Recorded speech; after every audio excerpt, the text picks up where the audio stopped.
శ్రీ గురుభ్యో నమ.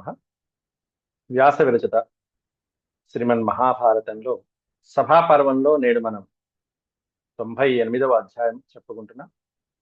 ఈ అధ్యాయంలో పాండవులు అనుద్యూతానికి పిలువబడటం, ఆ అనుద్యూతంలో శకుని ఒకే ఒక్క పందెం 12 సంవత్సరాలు వనవాసం, 1 సంవత్సరం అజ్ఞాతవాసం అనేటువంటి ఈ ఒప్పందాన్ని ధర్మరాజుకి చెప్పటం, ధర్మరాజు ఒకే ధర్మానికి కట్టుబడి, అదేమిటి అంటే రాజు ఆజ్ఞ పరిపాలించటం అనేటువంటి ఒక ధర్మాన్ని కట్టుబడి, అందులో పెద్దవాడు పెదనాన్న ధృతరాష్ట్రుడి యొక్క మాట కట్టుబడి రావటం, అందరూ వారిస్తున్నా కూడా తన ధర్మాన్ని నమ్ముకుని జూదమాడటం జరిగింది. ఆ సమయంలో ఒక అద్భుతమైనటువంటి ఒక విశేషం ఈ రోజు చెప్పుకోబోయేటువంటి శ్లోకంలో చెప్పబడింది. ఏమిటి అంటే, ఆ సమయంలో కలిపురుషుడు ప్రవేశించాడు ఆ జూదమాటలో అనేటువంటిది స్పష్టం చేశారు నేటి శ్లోకంలో. శకుని వేసేటువంటి పాచికలలో శకునిలో కలి ప్రవేశించాడు అని స్పష్టంగా చెప్పారు. అది నేడు ఆధారభూతంగా మనం చూద్దాం. ముందుగా భగవత్ స్మరణ చేసుకుని ప్రారంభించుకుందాం. ఓం శుక్లాంబరధరం విష్ణుం శశివర్ణం చతుర్భుజం ప్రసన్నవదనం ధ్యాయేత్ సర్వవిఘ్నోపశాంతయే వ్యాసం వసిష్ఠనప్తారం శక్తేః పౌత్రమకల్మషం పరాశరాత్మజం వందే సుఖతాతం తపోనిధిం వ్యాసాయ విష్ణురూపాయ వ్యాసరూపాయ విష్ణవే నమో వై బ్రహ్మనిధయే వాసిష్ఠాయ నమో నమః. నారాయణం నమస్కృత్య నరం చైవ నరోత్తమం దేవీం సరస్వతీం వ్యాసం తతో జయముదీరయేత్. హరి ఓం. సభాపర్వం. సభాపర్వంలో 98వ అధ్యాయం.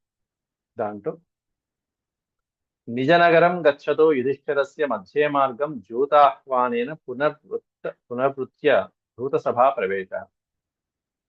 హస్తినాపురం నుంచి చాలా దూరం వెళ్ళిపోయారు. ఇంద్రప్రస్థం వైపు వెళ్ళినటువంటి పాండవులు మార్గ మధ్యలో ఒక దూత చేత మళ్ళీ తిరిగి ఆహ్వానించబడ్డారు ధృతరాష్ట్రుడి యొక్క సందేశంతో.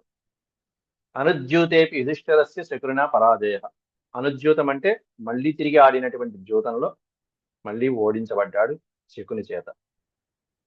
అవన్నీ వివరాలు. శ్రీ వైశంపాయన ఉవాచ తతో యద్భగతం పార్థం ప్రాతికామీ యుధిష్ఠిరం ఉవాచ వచనాద్రాజ్ఞో ధృతరాష్ట్రస్య ధీమతః. తతో యద్భగతం పార్థం అంటే మార్గమునందు వెళ్తున్నటువంటి పాండవులకి ప్రాతికామి అనేటువంటి ఒక దూత, ధృతరాష్ట్రుని చేత పంపించబడినటువంటి ఆ ప్రాతికామి సందేశాన్ని ఇచ్చేటువంటి వాడు ధర్మరాజుని సమీపించి, పాండవులలో పెద్దవాడైన ధర్మరాజుని సమీపించి ధృతరాష్ట్రస్య ధీమతః, పెద్దవాడైనటువంటి మహారాజు అయినటువంటి ధృతరాష్ట్రుడి యొక్క వచనాలని చెప్పడం జరిగింది. ఉవాచ వచనాద్రాజ్ఞో, రాజు యొక్క వచనాలని చెప్పడం జరిగింది. ఏమని? ఉపాస్తీర్ణా సభారాజన్ అక్షానుత్వా యుధిష్ఠిర ఏహి పాండవ దివ్యేతి పితా త్వాహ నరాధిపః. ఓ నరాధిప, మహారాజా, ఉపాస్తీర్ణ సభారాజన్ అక్ష్వానుత్వా యుధిష్ఠిర. ఉపాస్తీర్ణ అంటే అందరూ కూడా నీకోసం ఎదురు చూస్తున్నారు. అందరూ సభలో కూర్చుని ఉన్నారు. ఎవరు? అనేక మంది రాజులందరూ కూడా, సభాసదులందరూ కూడా ఆ సభలో కూర్చుని ఉన్నారయ్యా నీ కోసం. ఏహి, ఏహి అంటే రా అని పిలవటం, రమ్మని పిలవటం. ఏహి పాండవ, ఓ పాండవ ధర్మరాజా. మళ్ళీ దివ్యేతి, దివ్య ఇతి పితా త్వాహ నరాధిప. పిత అంటే నీ యొక్క తండ్రి, పెద్ద తండ్రి అయినటువంటి ధృతరాష్ట్రుడు ఆహా పలికెను. ఇక్కడికి వచ్చి, ఈ రాజ్యానికి వచ్చి, ఈ సభలోకి కూర్చుని మళ్ళీ అనుద్యూతం ఆడవలసింది, పాచికలు ఆడవలసింది అని మీ నాన్నగారు, పెదనాన్నగారు ఆజ్ఞాపించారండి అనగానే యుధిష్ఠిర ఉవాచ. అర్థమైపోయింది ఒక్కసారిగా ధర్మరాజు. కానీ ఇది విధి ప్రేరేపణ అని అర్థం చేసుకుని నీకు చేసేది లేక బయలుదేరుతున్నాడు మళ్ళీ. కానీ ధాతు అంటే బ్రహ్మదేవుడు, విధాత అంటే బ్రహ్మ, దైవము అని అర్థం.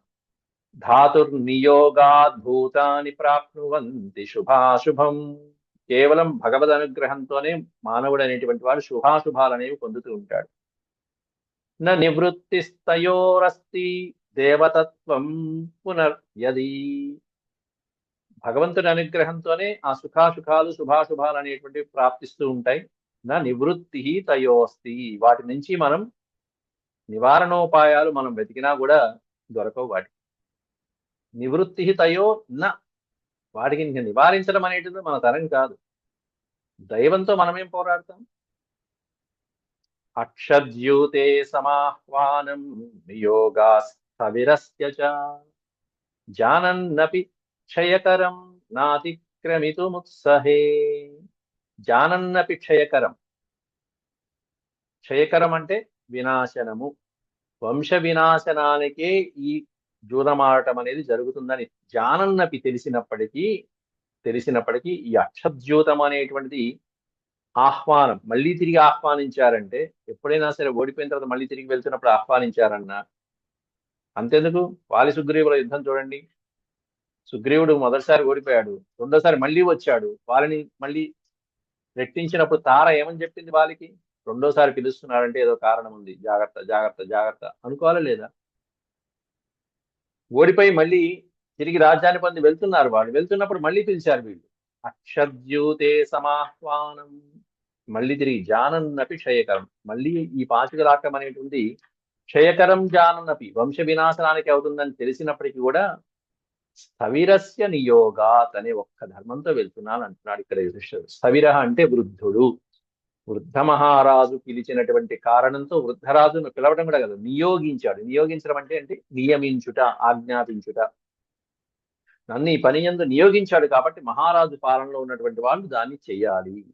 దాన్ని అతిక్రమించటం నాకు ఇష్టం లేదు, ఇది అధర్మము. అతిక్రమిస్తే అధర్మం, అతిక్రమించకుండా పరిపాలించడం ధర్మం. ఆ ధర్మాన్ని అనుసరించి నేను వస్తున్నాను అని శ్రీ వైశంపాయన ఉవాచ. అప్పుడు వైశంపాయనుడు జనమేజయ మహారాజుకి బంగారు లేడి లేదని తెలిసినా కూడా శ్రీరాముడు ఎందుకు వెంటబడ్డాడు? అది అంటే కష్టాలు రావలసిన సమయాల్లో మహాత్ముల యొక్క బుద్ధి కూడా వికటిస్తూ ఉంటుంది అని ఒక శ్లోకం చెప్తున్నాడు ఇక్కడ, అద్భుతమైన శ్లోకం. అసంభవో హేమం మయస్య జంతో తథాపి రామో లులుభే మృగాయ. హేమమయస్య జంతు, బంగారంతో ఉండేటువంటి జంతువు ఎక్కడన్నా ఉంటుందా? అది అసంభవం అని తెలిసినప్పటికీ కూడా రామ మృగాయ లులుభే, ఆ రాముడు ఆ లేడీ కోసం, మాయలేడి కోసం అని చెప్పి లులుభే ఆశపడ్డాడు, పట్టుకోవాలని ప్రయత్నించాడు.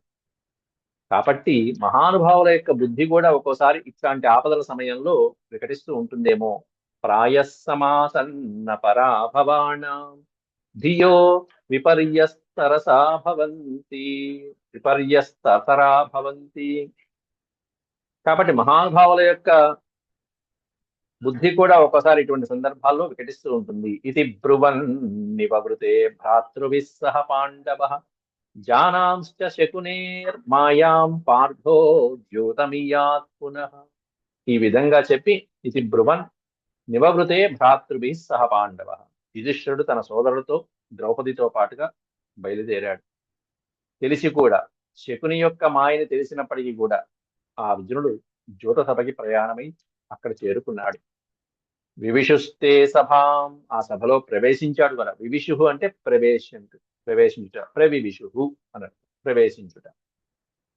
వివిషుస్తే సభాం తాం పునరేవ మహారథా యథయంతి స్మ చేతాంసి ముహృత్. ఇక్కడ తప్పుపడింది, సుహృదాం అన్నారు. సుహృదాం భరతర్షభాం. ఆ తిరిగి వచ్చినటువంటి పాండవులు రాకుండా ఉంటే బాగుంటుంది దండం పెట్టుకుంటున్నారు సభలో. ధర్మరాజుకి ప్రియమైనటువంటి వాళ్ళందరూ వాళ్ళు పాండవులు సభలోకి రావడం చూడంగానే వ్యధయంతి స్మ చేతాంసి సుహృదాం. సుహృదాం చేతాంసి అంటే ధర్మరాజుని ఇష్టపడేటువంటి వాళ్ళు, పాండవుల్ని ఇష్టపడేటువంటి భీష్మాదులు ఎవరైతే ఉన్నారో అట్లాంటి వాళ్ళ యొక్క మనసులన్నీ వ్యధయంతి, ఒక్కసారిగా కలత చెందేయట.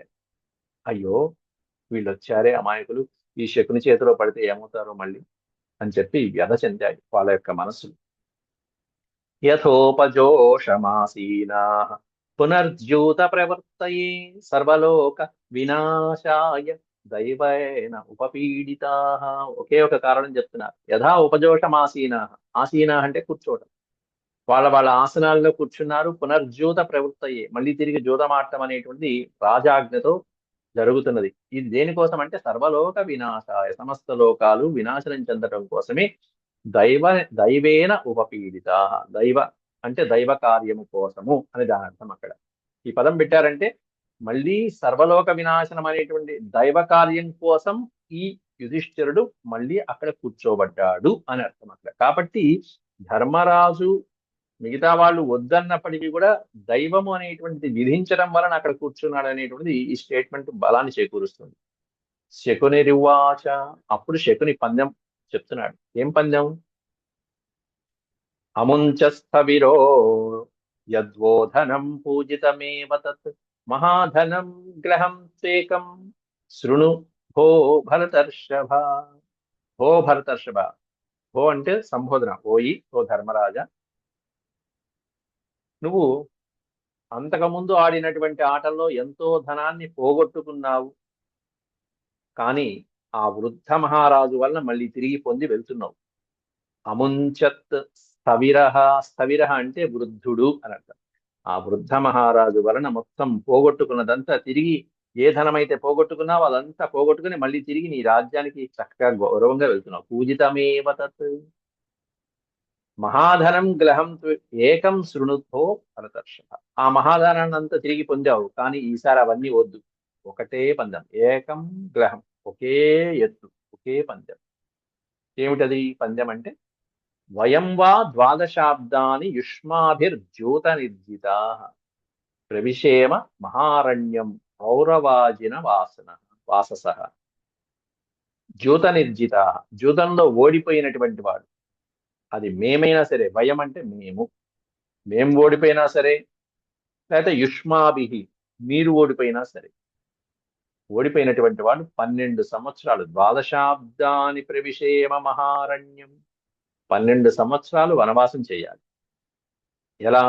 కౌరవాజిన వాసిన, అలంకారాలు ఆడంబరాలు అవన్నీ తీసేసి నార వస్త్రములు ధరించి ఆ నార వస్త్రములతో వనవాస జీవితాన్ని చేయాలి. అలంకారాలు, పట్టు వస్త్రాలు, ఇట్లాంటి అలంకారాలు ఉండకూడదు. 13వ సంవత్సరం త్రయోదశంచ స్వజనైరజ్ఞాత పరివత్సరం జ్ఞాతాశ్చ పునరణ్యాని వనే వర్షాణి ద్వాదశ. ఇది పందెం. 13వ సంవత్సరం స్వజనై అజ్ఞాత, ఎవరికీ కూడా గుర్తుపట్టకుండా 1 సంవత్సర కాలం పాటు జీవించాలి. ఒకవేళ ప్రజలు కానీ ఎవరైనా, తన వాళ్ళు కానీ ఎవరైనా గుర్తుపట్టారంటే, ఇదిగో వీళ్ళే పాండవులు, వీళ్ళే కౌరవులు అని కనుక జ్ఞాతాశ్చ గుర్తుపడితే, పునః అన్యాని వనే వర్షాని ద్వాస, మళ్ళీ 12 సంవత్సరాలు అరణ్యవాసం మళ్ళీ కంటిన్యూ చేయాలి, కొనసాగించాలి. ఇది పందెం, శకుని చెప్పిన పందెం.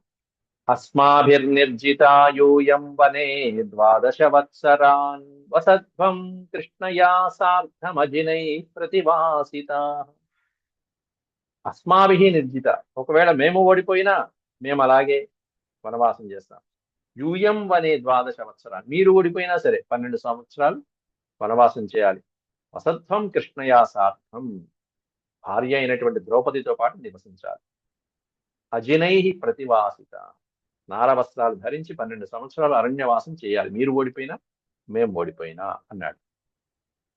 త్రయోదశంచ స్వజనైరజ్ఞాతా పిరవత్సరం జ్ఞాతాశ్చ పునరణ్యాని వనే 12 వర్షాణి ద్వాదశ త్రయోదశే చ నివృత్తే పునరేవ యథోచితం. 12 సంవత్సరాలు అయిపోయిన తర్వాత వనవాసం, 12 సంవత్సరాల వనవాసం అయిన తర్వాత 1 సంవత్సరం అజ్ఞాతవాసం. ఆ 1 సంవత్సరం అజ్ఞాతవాసంలో అయిపోయిన తర్వాత మళ్ళీ తిరిగి వచ్చిన తర్వాత త్రయోదశేచ నివృత్తే, 13 సంవత్సరాలు పూర్తి అయిపోయిన తర్వాత ఎవరైతే తిరిగి వస్తారో, చక్కగా వచ్చిన తర్వాత పునరేవ యథోచితం, మళ్ళీ తిరిగి వాళ్ళ వాళ్ళ రాజ్యాలు వాళ్ళు చేసుకోవచ్చు. స్వరాజ్యం ప్రతిపత్తవ్యం, ఇది ముఖ్యమైనటువంటి శ్లోకం. శకుని చెప్పిన పందెం ఏంటంటే 13 సంవత్సరాలు అయిపోయిన తర్వాత తిరిగి వచ్చాక ఎవరి రాజ్యాలు వాళ్ళు చేసుకోవచ్చు అన్నాడు. కానీ దుర్యోధనుడు 13 సంవత్సరాలు ఈ తిరిగి వచ్చినటువంటి పాండవులకి వాళ్ళ రాజ్యాలు వాళ్ళకి ఇవ్వలేదు.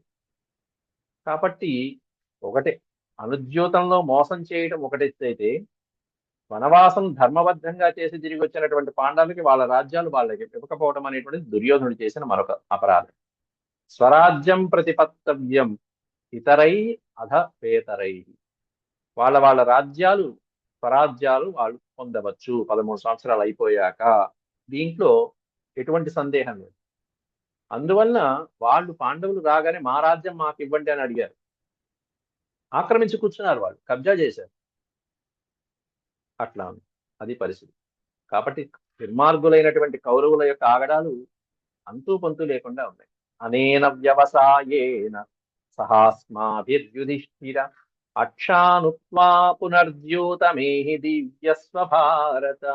అనేన వ్యవసాయేన అంటే ఈ వ్యవసాయంతో, ఈ ఒప్పందంతో, సహా అస్మాభిర్యుధిష్ఠిర మాతో పాటు ఓ యుధిష్ఠిర నువ్వు పందాన్ని, ఎత్తుగడని, ఈ జూదాన్ని ఆడాలి. పునర్జ్యూతం, దీని పునర్జ్యూతం ఏహి దివ్యస్వ భారత. దివ్యస్వ పందెం పెడదాం పద అంటూ ఉంటే సభ్యా సభా మధ్యే సముచ్ఛ్రిత కరాస్తథ ఊచురుద్విగ్న మనస సంవేగాత్ సర్వ ఏవహి. ఆ మాట చెప్తుంటూనే సభలో వాళ్ళందరూ ఒక్కసారిగా ఉద్విగ్న మనస్కులైపోయారట. పాండవులు ఈ పందెం అనేటువంటిది కొంతమందికి తెలుసు. ఆ పందెం వినేటప్పటికీ కొంతమంది మనసుల్లో ఆందోళన, విపరీతమైనటువంటి ఆందోళన. ధర్మరాజు ఈ పందానికి ఒప్పుకోకుండా ఉంటే బాగుండు, ఒప్పుకోకుండా ఉంటే బాగుండు అని ఎన్నో రకాలుగా అనుకున్నారు. కానీ ఏం చేస్తాం, అక్కడ సభలో ఉన్నటువంటి వాళ్ళు ఏమనుకున్నారో కూడా చెప్తున్నారు. సభ్యావూచు అహో దిగ్బాంధవానైవం బోధయంతి మహద్భయం బుద్ధ్వా బుద్ధేర్నవా బుద్ధేదయం వై భరతర్షభ. ఎంతో మంది పెద్దవాళ్ళు ఉన్నారు అక్కడ, కానీ నైనం బోధయంతి, వాళ్ళు చెప్పట్ల సరిగ్గా. ఎందుకని? మహద్భయం, ఉన్నటువంటి భయం వల్ల, కౌరవుల వలన వచ్చేటువంటి భయము, పెద్దవాళ్ళ వలన భయము. ముందు మహారాజు చెప్పవలసిన మహారాజే పిలిచి కూర్చోబెట్టాడు. ఆ భయంతో మిగతా వాళ్ళు మాట్లాడలేకపోతున్నారట. అహో దిగ్బాంధవ, దిగ్బంధనం అయిపోయింది మొత్తం అందరికీ. అన్ని దిక్కుల నుంచి వచ్చినటువంటి బంధువులందరికీ దిగ్బంధనం అయిపోయినట్టుగా ఉంది. ఏమిటి అంటే భయం వలన. చెప్పాలనే బుద్ధి ఉంది కానీ చెప్పలేదు. జన వైశంపాయనవు వారు జన ప్రవాదాన్సు బహూన్ శృణ్వన్నపి అంటున్నాడు. జనులందరూ వాళ్ళలో వాళ్ళు మాట్లాడుకుంటున్నారు. వద్దు వద్దు వద్దు చేయకుండా ఉంటే బాగుండని. ఎవరెవరు అనేది పక్కన లిస్ట్ ఇచ్చాడు. భీష్మాదులు ఇంకెవరు ఉంటారు? వాళ్ళలో వాళ్ళు అనుకుంటున్నారు, కానీ మహారాజు మాత్రం కూర్చున్నాడు స్థిమితంగా. ఇలా వాళ్ళు మాట్లాడుకుంటున్నటువంటి జన ప్రవాదం అనేటువంటి వినబడుతున్నప్పటికీ కూడా ధర్మరాజు తన ధర్మాన్ని పాలిస్తూ రాజుగారు ఆడమంటున్నారు ఆడుతున్నారు అంతే. ఈ ధర్మాన్ని నమ్ముకున్నాడు, కూర్చున్నాడు. జన ప్రవాదాన్సు బహూన్ శృణ్వన్నపి నరాధిప క్రియా చ ధర్మ సంయోగాత్ పార్థోద్యూతమివా పునః. ఈ రెండు కారణాలతో ధర్మరాజు ఆట ఆడాడయ్యా.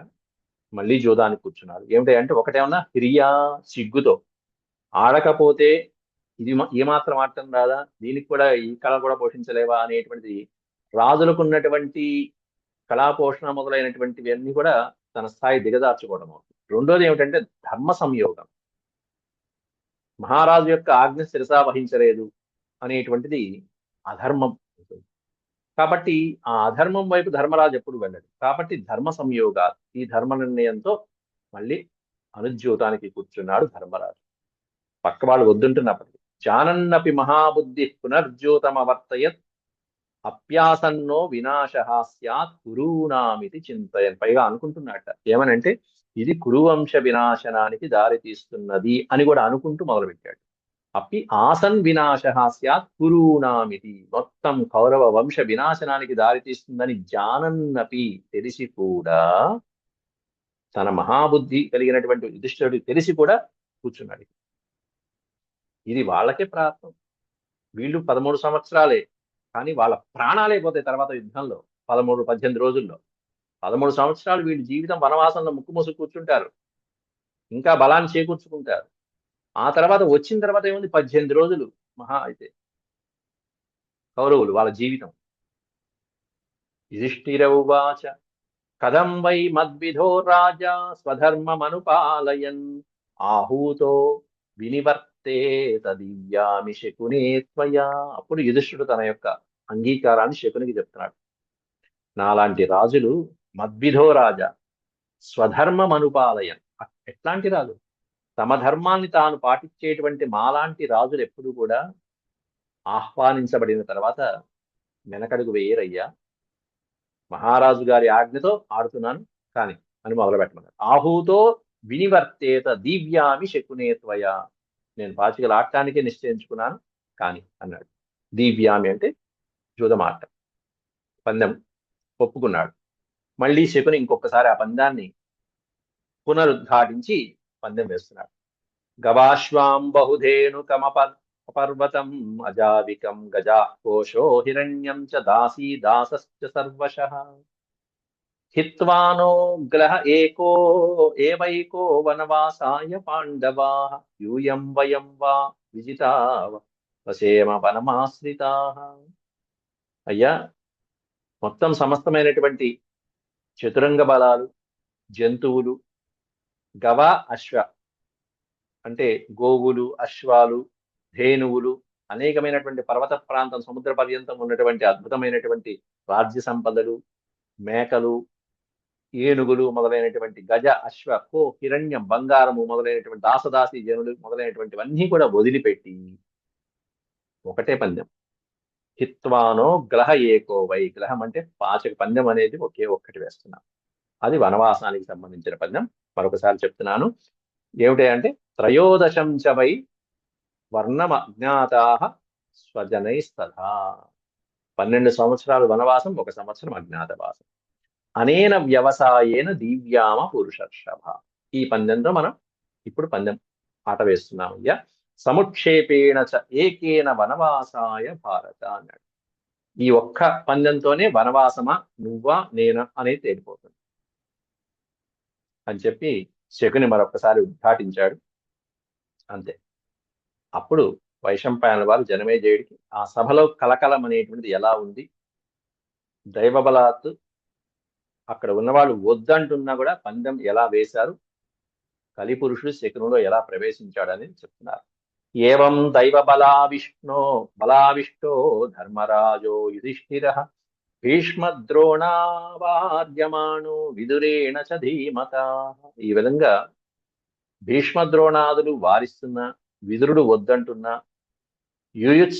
యుయుత్సునా కృపేణాథ సంజయేన చ భారత గాంధార్యా పృథయా చైవ భీమార్జున సమైస్తథా వికర్ణేన చ వీరేణ ద్రౌపద్యా ద్రౌణినా తథా సోమదత్తేన చ తథా బాహ్లీకేన చ ధీమత వార్యమాణోపి.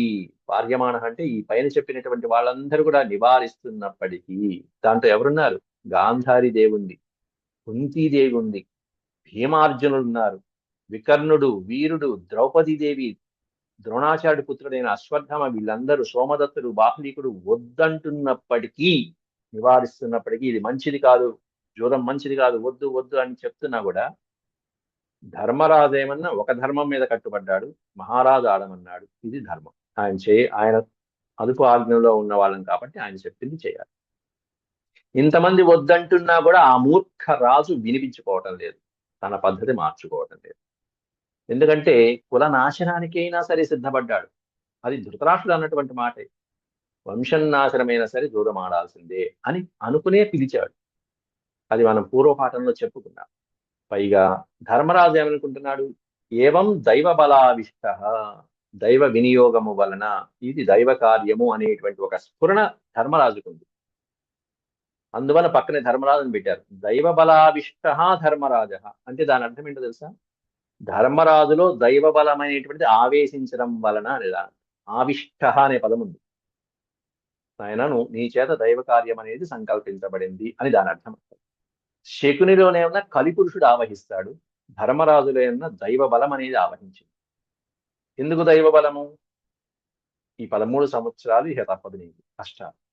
దైవం కొన్నాళ్ళు కష్టాలు పెడుతుంది, తర్వాత అసలైనటువంటి ప్రభావం చూపిస్తుంది. ఏవం దైవ బలావిష్ట. దైవం అంటే అది విధి. అది కొన్నాళ్ళు మంచి చేయొచ్చు, కొన్నాళ్ళు చెడు చేయొచ్చు. లోక కళ్యాణం కోసం, జగత్ కళ్యాణం కోసం దైవం ఏం నిశ్చయిస్తుందో ఆ దైవ బలం అనేది ధర్మరాజులో ఆవహించింది యుధిష్ఠిర. అందువలన ఇంతమంది వద్దన్నా కూడా తన ధర్మానికి కట్టుబడి వార్యమాణోపి సతతం నచ రాజన్ నియచ్చతి ఏవం సంవార్యమాణోపి కౌంతేయో హితకామ్యయ. కౌంతేయుడు యొక్క హితం కోరి ఇంతమంది చెప్తున్నప్పటికీ కూడా మొదలు పెట్టేశాడు. అదే సమయానికి చూడండి ఇక్కడ ఈ శ్లోకం, దేవకార్యార్థ సిద్ధ్యర్థం ముహూర్తం కలిమావిశత్. ఈ శ్లోకం ఈ అధ్యాయంలో చాలా ముఖ్యమైనది. పాండవులు జూదంలో ఓడిపోయటానికి కారణం ఏమిటి అంటే ఎవరో కాదు, కలి పురుషుడు అని అర్థం. ఎవ్వరూ చెప్పరు ఇది, ఎక్కడ ఏ ఉపన్యాసంలో చెప్పరు. కానీ మూలం చదువుకోవడం వల్ల వచ్చేటువంటి సూక్ష్మాలు, ఇది ధర్మ సూక్ష్మాలు. దైవ కార్యార్థ సిద్ధ్యర్థం అంటే దైవ కార్యాన్ని నెరవేర్చడం కోసం ఒక పక్కన ఒక తేజస్సు ఏమన్నా ధర్మరాజులో ప్రవేశిస్తే శకునిలో ఎవరు ప్రవేశించారంటే ముహూర్తం కలిమావిశత్. ఒక క్షణకాలం పాటు కలిపురుషుడు శకునులు ఆవహించాట. అవిష్ట కలినా రాజన్ శకునిం ప్రత్యభాషత. లోపల శకునిలో ప్రవేశించాడు ఆ కలిపురుషుడు. కలి అంటే ఎక్కడుంటుంది? బంగారము, జోదము, మద్యము మొదలైనటువంటి వాటిల్లో ఉండేది కలి.